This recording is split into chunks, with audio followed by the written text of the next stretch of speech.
Ketere. Selepas Ketere, Pendang. Lepas Pendang, Bandar Kuching. Bandar Kuching belakang. Bendera. Lepas itu baru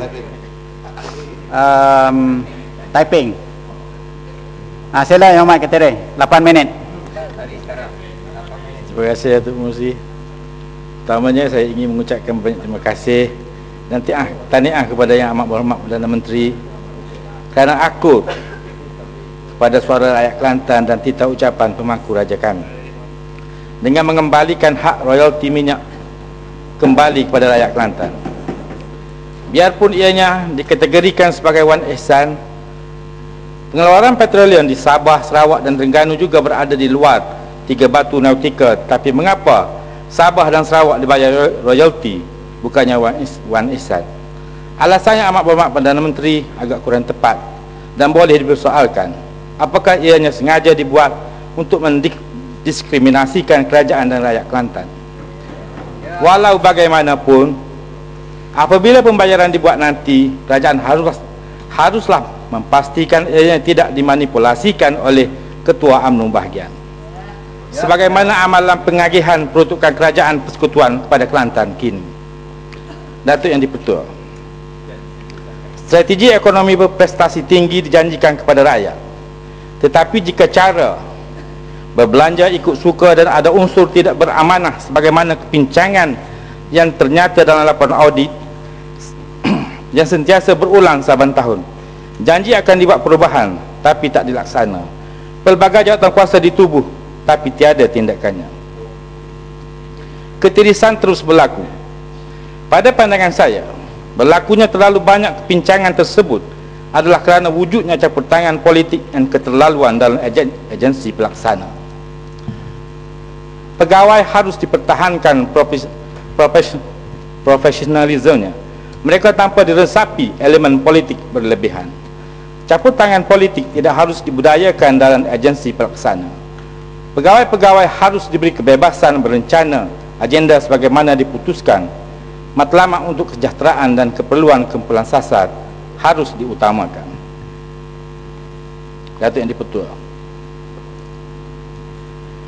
MARA, sebuah agensi yang ditubuh khusus untuk menggalak, membimbing, melatih dan membantu Bumiputera supaya aktif dalam kegiatan perdagangan, membantu pembangunan ekonomi dan kemasyarakatan, khususnya di luar bandar.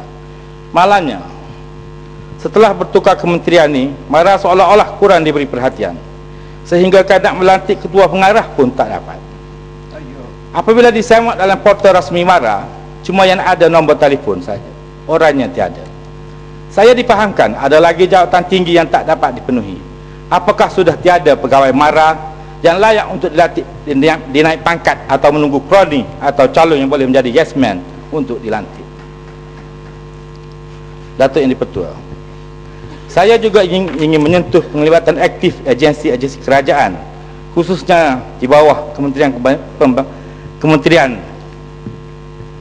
Pembangunan Luar Bandar dan Wilayah, yang mana bila tiba pilihan raya, agensi-agensi ini begitu cergas keluar masuk, punggah memunggah, angkut mengangkut dalam kawasan pilihan raya, seolah-olah agensi ini tersebut juga merupakan salah satu daripada cawangan parti.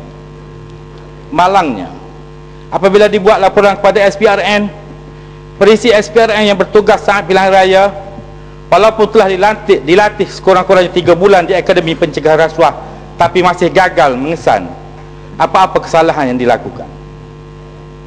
Bahagian pendakwaan SPRN pun terujuk. Janji rasuah yang terkandung dalam Seksyen 10A Akta Kesalahan Pilihan Raya 1954 dipahami dengan salah dan ditafsir ikut sedap sendiri. Janji rasuah sebesar jambatan manik urai bernilai 8 juta ringgit dengan syarat menahan hari esok kita buat oleh Timbalan Perdana Menteri kepada pengundi manik urai dalam program pemimpin bersama rakyat di sekolah kebangsaan manik urai. Walaupun report polis SPRN dibuat, tapi tindakannya tidak kedengaran. Ini hanya menambah kepercayaan rakyat bahawa NKRA kedua negara itu, iaitu memerangi rasuah, hanyalah kosmetik semata-mata. Premis kenderaan, kaki tangan, kesedar, kemas terus diperalatkan dan diselewin atas nama program kerajaan dan kepentingan rakyat, tapi sebenarnya mengundi untuk parti pendukung kerajaan. Datuk Yang di-Pertua, kerana masa tak ada, saya terpaksa terus kepada permasalahan di kawasan saya sendiri.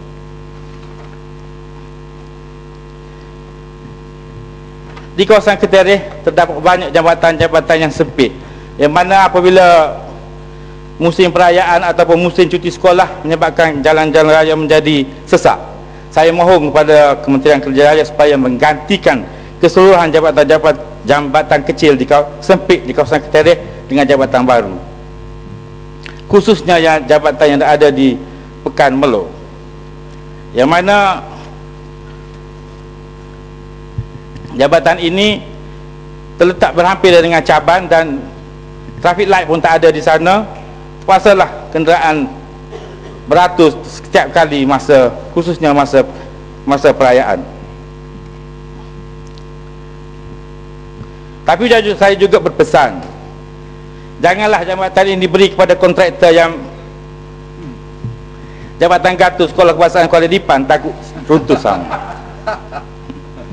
Kedua, berkaitan dengan projek rancangan Malaysia ke-9 pembangunan kawasan Ketereh yang bernilai lebih daripada 163 juta, daripada 60 projek tersenarai hanya 3 yang lewat jadual. Maknanya dalam hal ini saya memberi markah A kepada Kerajaan Barisan Nasional. Bagi A tu masa habis ya, Mak? Ya. Terima kasih Datuk Musi. Ini bagus ni. Pendang sila.